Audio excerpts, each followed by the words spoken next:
നമസ്കാരം. മലയാളി വാർത്ത ഇൻസൈഡിലേക്ക് സ്വാഗതം. പാകിസ്ഥാൻ ഇക്കുറി കയറി ബാന്ധിയത് ഇന്ത്യയുടെ ഹൃദയത്തിലാണ്. അതുകൊണ്ട് തന്നെ തിരിച്ചടി ഭയാനകമായിരിക്കും.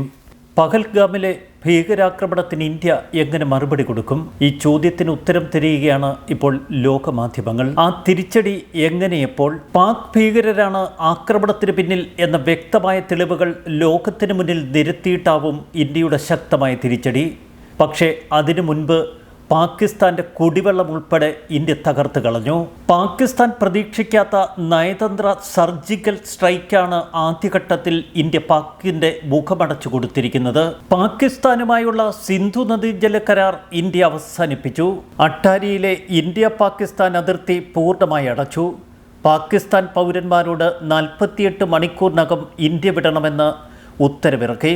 എല്ലാ പാക് പൗരന്മാരുടെയും വിസ ഇന്ത്യ റദ്ദാക്കി. ഇനി പാക് പൗരന്മാർക്ക് വിസ നൽകില്ല എന്ന് ഇന്ത്യയുടെ പ്രഖ്യാപനം.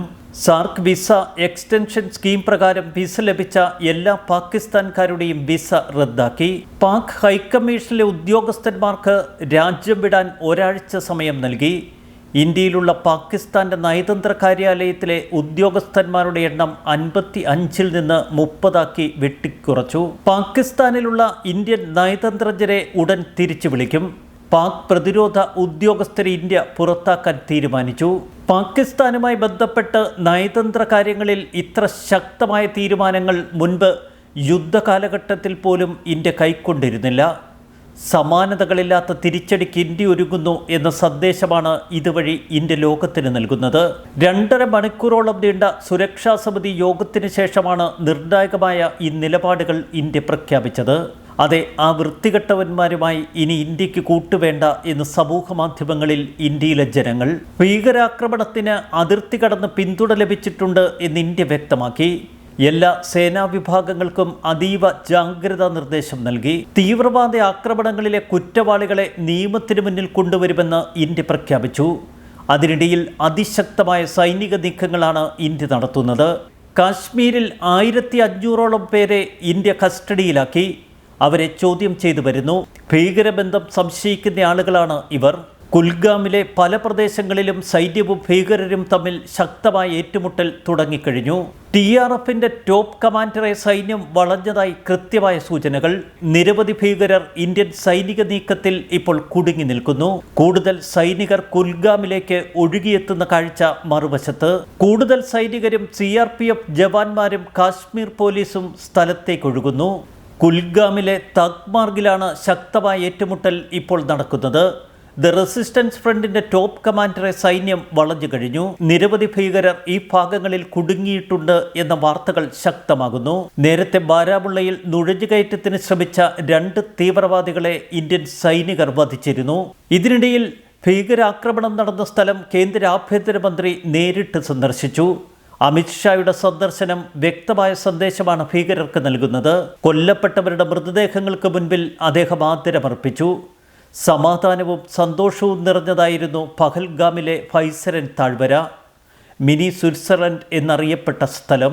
പഹൽഗാമിൽ വിനോദസഞ്ചാരികൾക്ക് നേരെ നിറയൊഴിച്ച തീവ്രവാദികൾ ഉപയോഗിച്ചത് പ്രത്യേക കോഡ് നാമങ്ങൾ.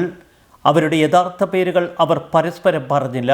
3 ഭീകരരുടെ കോഡ് പേരുകളാണ് സുരക്ഷാ ഏജൻസികൾ ഇപ്പോൾ പുറത്തുവിട്ടിരിക്കുന്നത്. മൂസ, യൂനുസ്, ആസിഫ് എന്നീ പേരുകൾ. ഇവർ മൂവരെയും ഇന്ത്യ തിരിച്ചറിഞ്ഞു. ആസിഫ് ഷെയ്ഖ്, സുലൈമാൻ ഷാ, അബു താൽഹ എന്നീ 3 പേരുകൾ. പൂഞ്ചിൽ നേരത്തെ സജീവമായിരുന്നു ഇവർ 3 പേരും. ഇവരടക്കം തീവ്രവാദികളെ ഇന്ത്യ വധിക്കും എന്ന സന്ദേശം ഇപ്പോൾ ശക്തമായി നൽകിക്കഴിഞ്ഞു. 2.5 കോടി വിദേശ സഞ്ചാരികളാണ് ഇക്കഴിഞ്ഞ വർഷം കാശ്മീർ സന്ദർശിച്ചത്. കാശ്മീർ വീണ്ടും വിനോദസഞ്ചാരികളുടെ പറുദീസയായി മാറുന്ന കാഴ്ച.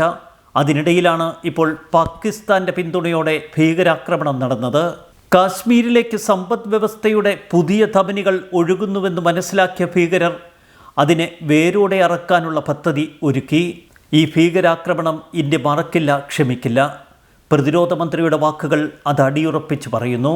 6 വർഷം മുൻപ് പുൽവാമയിൽ നടന്ന ഭീകരാക്രമണത്തിൽ അന്ന് നമുക്ക് നഷ്ടപ്പെട്ടത് 40 CRPF ജവാന്മാർ.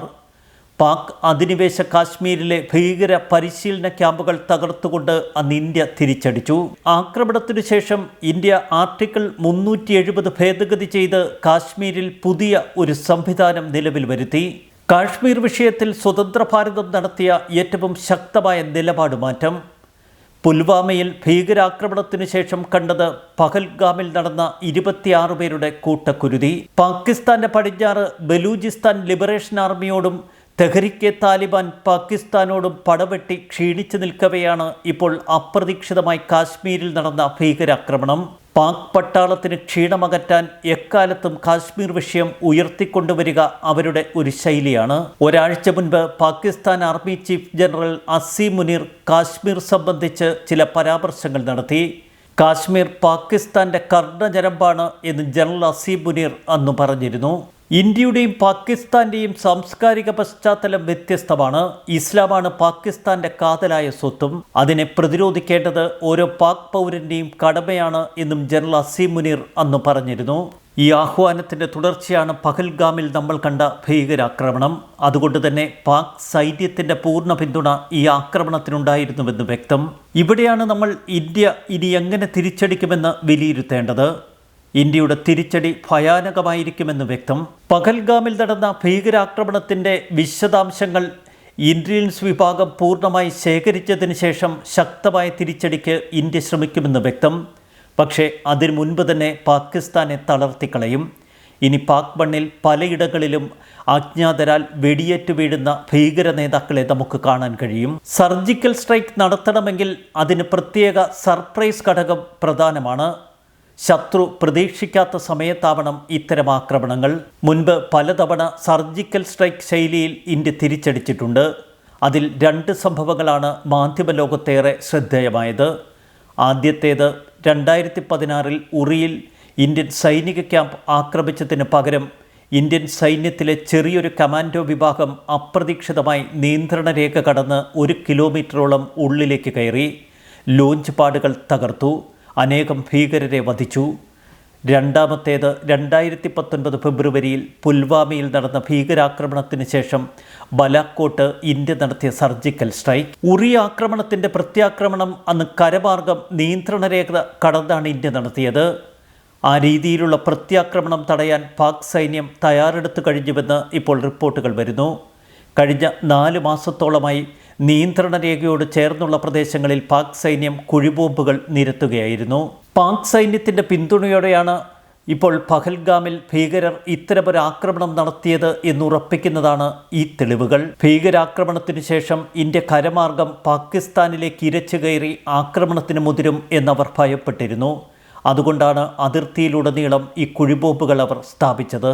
എന്നാൽ ഏതു വിധേനയാകും ഇന്ത്യ തിരിച്ചടിക്കുക എന്ന് കാത്തിരുന്ന് കാണുക മാത്രമേ നമുക്ക് നിർവാഹമുള്ളൂ. കാരണം ഇതൊരു സർപ്രൈസ് അറ്റാക്ക് ആയിരിക്കുമെന്ന് വ്യക്തം. പതിറ്റാണ്ടുകൾ പഴക്കമുള്ള സിന്ധു നദീജല കരാർ റദ്ദാക്കിയതാണ് പാകിസ്ഥാൻ ഏറ്റവും കൂടുതൽ ബാധിക്കുക. 3 യുദ്ധങ്ങൾ അതിജീവിച്ച കരാറാണ് ഇപ്പോൾ ഇന്ത്യ റദ്ദാക്കിയിരിക്കുന്നത്. ഇരു രാജ്യങ്ങളുടെയും അതിർത്തികൾ അശാന്തമായി തുടരുമ്പോഴും ഈ കരാറിന് ഉലച്ചിൽ സംഭവിച്ചിരുന്നില്ല. എന്നാൽ പഹൽഗാമിൽ നിരപരാധികളായ 26 പേരെ കൂട്ടക്കുരുതിക്കിരയാക്കിയപ്പോൾ ഇന്ത്യക്ക് അത് സഹിക്കാവുന്നതിലും അപ്പുറമായിരുന്നു. ഭീകരവാദത്തിന് മതമുണ്ട് എന്നുറപ്പിക്കുന്ന ആക്രമണം. അതിലപ്പുറം ഭീകരർ ആക്രമിച്ച ഓരോ വ്യക്തിയോടും അവരുടെ മതം തിരക്കിയായിരുന്നു ഈ കൊടിയ ആക്രമണം. 2016 ഉറി ഭീകരാക്രമണത്തിന് പിന്നാലെ കരാർ റദ്ദാക്കണമെന്നെന്ന് കേന്ദ്രമന്ത്രിമാർ പോലും ആവശ്യമുന്നയിച്ചിരുന്നു. രക്തവും ജലവും ഒരുമിച്ചൊഴുകാൻ കഴിയില്ല എന്നന്ന് പ്രധാനമന്ത്രിയും നിലപാടെടുത്തിരുന്നു. എന്നാൽ അന്ന് കടുത്ത നിലപാടുകളിലേക്ക് ഇന്ത്യ കടന്നില്ല. ഇപ്പോഴിതാ പഹൽഗാമിൽ നടന്ന ഭീകരാക്രമണത്തിന് തൊട്ടുപിന്നാലെ ലോകരാജ്യങ്ങൾ ഇന്ത്യക്ക് പിന്തുണയുമായി കൂട്ടത്തോടെ എത്തി. ആദ്യം ഇന്ത്യയെ ചേർത്ത് പിടിച്ചത് ഞങ്ങളൊപ്പമുണ്ട് എന്ന് പറഞ്ഞുകൊണ്ട് ഇസ്രായേൽ പ്രധാനമന്ത്രി ബെഞ്ചമിൻ നെതന്യാഹു. തൊട്ടുപിന്നാലെ അമേരിക്കൻ പ്രസിഡന്റ് ഡൊണാൾഡ് ട്രംപ് നരേന്ദ്രമോദിയെ നേരിട്ട് ഫോണിൽ വിളിച്ച് പിന്തുണ അറിയിച്ചു. അതിനു പിന്നാലെ കനേഡിയൻ പ്രധാനമന്ത്രി പിന്തുണയുമായി ഇന്ത്യക്കൊപ്പമെത്തി. എന്തിനേറെ സാധാരണ ഇത്തരം വിഷയങ്ങളിൽ നിലപാട് വ്യക്തമാക്കാത്ത യൂറോപ്യൻ യൂണിയൻ രാജ്യങ്ങൾ പോലും ഇക്കുറി കട്ടയ്ക്ക് ഇന്ത്യക്കൊപ്പം. വ്യക്തമായ നിലപാടോടെ റഷ്യ ഇന്ത്യയെ ചേർത്ത് പിടിച്ചു. അതുകൊണ്ട് തന്നെ ഒരു തിരിച്ചടിക്ക് ഇന്ത്യ ഇരട്ടിക്കരുത്ത് നേടി എന്ന് വ്യക്തം. ഭയം അത് നല്ലതാണ്. അതാണ് പാകിസ്ഥാനെ ഇപ്പോൾ വേട്ടയാടുന്നതും. ഇന്ത്യക്ക് മറുപടി നൽകുമെന്ന പാക് പ്രതിരോധ മന്ത്രിയുടെ പ്രസ്താവന. എന്തു മറുപടിയെന്ന് സമൂഹ മാധ്യമങ്ങളിൽ പരിഹാസം.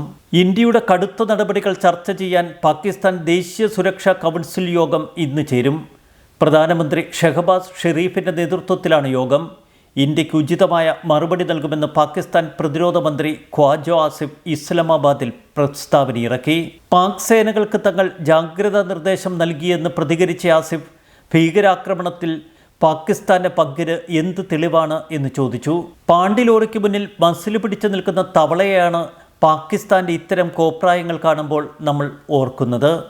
എന്തായാലും പാകിസ്ഥാനോട് ഇനി ഇന്ത്യ ക്ഷമിക്കില്ല എന്ന് വ്യക്തമാക്കുകയാണ് പ്രതിരോധ മന്ത്രി ഉൾപ്പെടെയുള്ളവർ. പാകിസ്ഥാനെതിരെയുള്ള തിരിച്ചടികൾ കഴിഞ്ഞിട്ടില്ല, ഇതൊരു തുടക്കം മാത്രമാണ് എന്ന സൂചനകൾ ശക്തമാകുന്നു.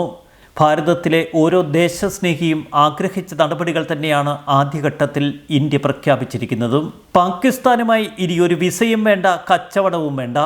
പടിക്ക് പുറത്ത് അവന്മാരെ നിർത്താനാണ് സമൂഹ മാധ്യമങ്ങളിൽ ഉയരുന്ന ആഹ്വാനം. കുടിവെള്ളം മുട്ടിച്ച കേന്ദ്ര സർക്കാരിന് അഭിനന്ദനങ്ങളാണ് ഇപ്പോൾ സമൂഹ മാധ്യമങ്ങൾ നിറയെ. ഇതൊന്നുമല്ല, മുട്ടൻ പണി വേറെ വരുന്നുണ്ട് എന്ന പ്രതീക്ഷയാണ് ഇന്ത്യയിലെ ഓരോ വ്യക്തികൾക്കും. ഇതിനിടയിൽ ചില സംശയങ്ങൾ ഉയർത്തുന്നു സമൂഹ മാധ്യമങ്ങളിൽ ചിലർ. കേരളത്തിലെ ചില പാകിസ്ഥാൻ പ്രേമികൾ ഇതൊക്കെ എങ്ങനെ സഹിക്കും? ഇന്ത്യ ഇനി എങ്ങനെ പ്രതികരിക്കും എന്നതിൻ്റെ കൃത്യമായ സൂചനകളാണ് പ്രതിരോധ മന്ത്രിയുടെ വാക്കുകളിൽ. കുറ്റവാളികൾക്കും ഗൂഢാലോചനക്കാർക്കും ശക്തമായ തിരിച്ചടി നേരിടേണ്ടി വരുമെന്ന് അദ്ദേഹം പറഞ്ഞു. പഹൽഗാമിലെ ഭീരുത്വമുള്ള ഭീകരാക്രമണത്തിൻ്റെ യഥാർത്ഥ കുറ്റവാളികൾക്കും ഗൂഢാലോചന നടത്തിയവർക്കും ഇന്ത്യൻ മണ്ണിൽ അവർ നടത്തിയ നീചമായ പ്രവൃത്തിക്ക് ഉടൻ തന്നെ ശക്തമായ മറുപടി നൽകുമെന്നാണ് പ്രതിരോധ മന്ത്രി പറഞ്ഞത്. പാകിസ്ഥാനെതിരെ പ്രഖ്യാപിച്ച പുതിയ നയതന്ത്ര നടപടികൾക്ക് പുറമെ സൈനിക ഓപ്ഷനുകൾ സർക്കാർ പരിശോധിക്കുന്നു എന്നതിൻ്റെ കൃത്യമായ സൂചനയാണ് പ്രതിരോധ മന്ത്രി രാജ്നാഥ് സിംഗിൻ്റെ വാക്കുകളിൽ. ഇന്നലെ പഹൽഗാമിൽ തീവ്രവാദികൾ വിശ്വാസത്തിൻ്റെ അടിസ്ഥാനത്തിൽ നിരപരാധികളായ സാധാരണക്കാരെ ലക്ഷ്യം വെച്ചു. ഭീകരതയ്ക്കെതിരായ സീറോ ടോളറൻസ് നയത്തിൽ ഇന്ത്യയുടെ ഉറച്ച ദൃഢനിശ്ചയം ഞാൻ ആവർത്തിക്കുന്നു. സംഭവം കണക്കിലെടുത്ത് ആവശ്യമായതും ഉചിതവുമായ എല്ലാ നടപടികളും കേന്ദ്ര സർക്കാർ സ്വീകരിക്കും. ഈ സംഭവം നടത്തിയവരെ ഞങ്ങൾ കണ്ടെത്തുക മാത്രമല്ല, ഇന്ത്യയുടെ മണ്ണിൽ ഇത്തരമൊരു നീചമായ പ്രവൃത്തി നടത്താൻ ഗൂഢാലോചന നടത്തി തിരശ്ശീലയ്ക്ക് പിന്നിൽ ഒളിഞ്ഞിരിക്കുന്നവരെ ഞങ്ങൾ കണ്ടെത്തും. ഏപ്രിൽ 25-26 തീയതികളിൽ അതിർത്തിയിലെ അടിസ്ഥാന സൗകര്യങ്ങൾ വർദ്ധിപ്പിക്കുന്ന ചില പദ്ധതികൾ ഉദ്ഘാടനം ചെയ്യാൻ രാജ്നാഥ് സിംഗ് അവിടെ എത്തുമെന്നായിരുന്നു നേരത്തെ പറഞ്ഞിരുന്നത്. എന്നാൽ പെട്ടെന്ന് തന്നെ മന്ത്രി തൻ്റെ പ്രോഗ്രാമുകൾ റദ്ദാക്കി. നിർണായകമായ ചില നീക്കങ്ങൾക്ക് ഇന്ത്യ ശ്രമിക്കുന്നു എന്നതിൻ്റെ കൃത്യമായ സൂചന. അത് ഇന്ത്യ പറഞ്ഞു കഴിഞ്ഞു. ഇനി പാകിസ്ഥാനുള്ള തിരിച്ചടി അതവർ അർഹിക്കുന്നത് തന്നെ. ആ തിരിച്ചടിയുടെ ഭീകരത തന്നെയാവും ഇനി പാകിസ്ഥാനെ എന്നും വേട്ടയാടുക. ന്യൂസ് ഡെസ്ക് മലയാളി വാർത്ത ഇൻസൈഡ്.